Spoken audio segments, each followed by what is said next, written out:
fuck off my dick, hey. Bitch, get the fuck off my dick, hey. Bitch, get the fuck off my dick, hey. It's blue bills and I ain't worried about a bitch, hey. It's blue bills and I'm just counting up.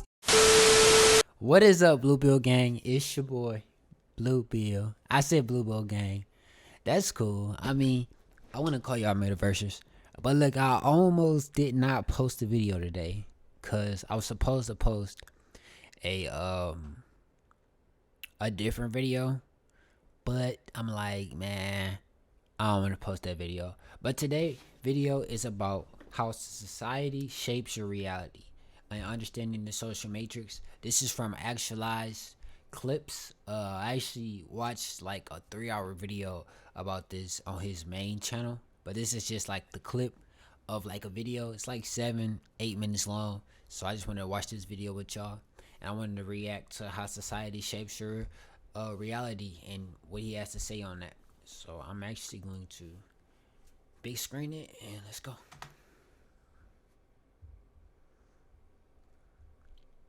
Oh, and how y'all like my new camera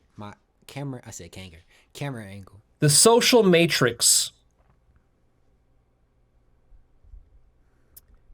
is the entire collection that we might call society of elements. I'll be explaining what these elements are in a minute, of various elements and institutions which are used by your mind in order to, as reference points, as anchors, in order to construct your sense of reality and how you should live your life. What most people don't appreciate is just how deeply social human beings are. The human mind, our psyche, we like to think that our mind is just interacting with reality, with an objective reality out there, and that the information that we get from society, like from the books that we read, from the schools we go to, from the people we talk to, the public intellectuals we listen to, and so forth, that they are just giving us straight reports of what reality is. What we're not noticing is we're not noticing how we as a human species are actually co-constructing reality together and are using each other in this social fabric sort of way in order to create a sort of web of reality that all of us together can participate in, and do so in such an unconscious manner that we are not aware of this larger construction that we've made, and then we confuse that construction for reality itself. And then our society is designed in such a way as to make this process opaque to us so that we don't see what's going on, and we take it as reality.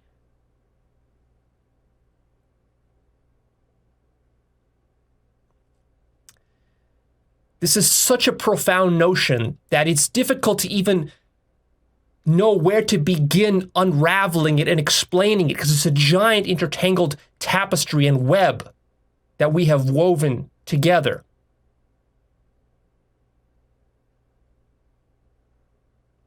And it's precisely because the web extends so far in all directions, and it has no opposite, or it has no alternative that you can appeal to, that the web seems like reality itself. This is the social matrix. But now let's get very concrete. What do I mean here? What I really mean here is, how do you know anything at all about reality, about life, about what it is, about what's right, about what's wrong, about what you should do, what you shouldn't do, what's true, what's false? How do you even know where humanity came from? How do you even know where your family came from? How do you know where you physically came from? How do you know where your body came from, what your body is made out of? How do you know these things? If you do a sort of archaeology on your own mind, you can go back and look in your past, you can excavate and try to unravel the beginnings of your own mind and your own sense of reality and knowledge. Where did it all come from? And what you'll start to notice is that 99% of everything you know and believe came from society, came from other people. You didn't discover it on your own. You didn't do the experiments.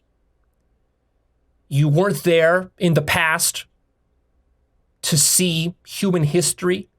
You weren't there at your own conception and your own birth.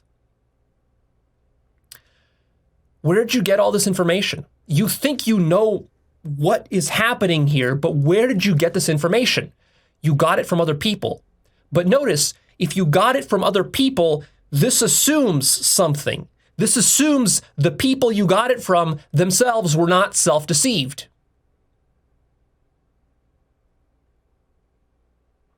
And this is the trick. This is what you've taken for granted. You've always assumed from the very beginning of your life that the information that you've been being fed, regardless of who or where it was being fed to you from, whether your parents, your siblings, your friends, your coworkers, professors, teachers, religious leaders, whoever you were getting your information from, you've always generally assumed that the information was true. And that those people were not lying to you and were not themselves self-deceived. So here, this episode is going to explain to you how it is possible that you can be so thoroughly self-deceived about the nature of reality as to be just completely wrong about what's really going on here. How is that possible? In previous episodes, I've talked about this notion of self-deception, and I've made some radical claims about epistemology, about ontology, metaphysics, science, and other things. And sometimes it's like, well, some of these claims are so radical. How is it possible that mankind can be so wrong? How can we be so deluded together collectively, as well as individually? Well, this episode explains how that's possible. The reason it's possible for us to be collectively so self-deluded, individually so self-deluded, is because actually we're individuals participating in a collective self-deception. And that collective part is crucial because there's actually no way that an individual could be so deluded as we are, generally speaking, unless we were doing it all together.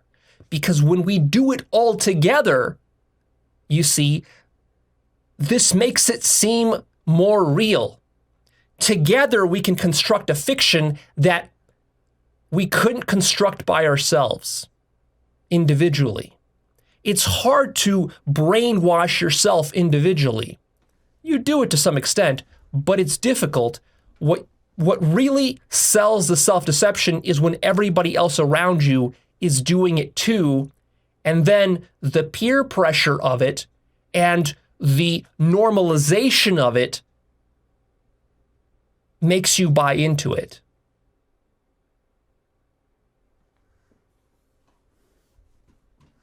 Okay, so he said a lot in that episode.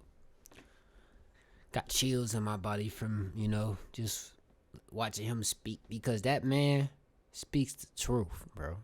That man right there speaks the truth. What did he say? He said that we can self-deceive ourselves, which is very, very true. And it's easy for us to do it because everybody's doing it. So it comes to do like a peer pressure thing. So he also said, how do we know how we are born? Where we are born, what we are made of, how the humankind even exist. And the answer is, well, do you know? Now, your answer would probably be an answer that you got from who? Society. People, what they taught you and stuff like that. So that could be the self-deceived part right there.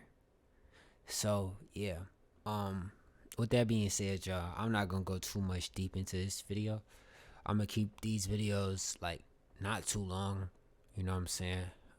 But I do want to start watching more clips of things like this and that nature, things that makes you think, and not just funny videos and shit like that, because I don't know, this just what the type of stuff I like to watch, and I feel like a lot of people need to watch things like this. So I'm gonna just, and also like I said, I watch things like this. So yeah, so let me know how y'all like my new camera angle,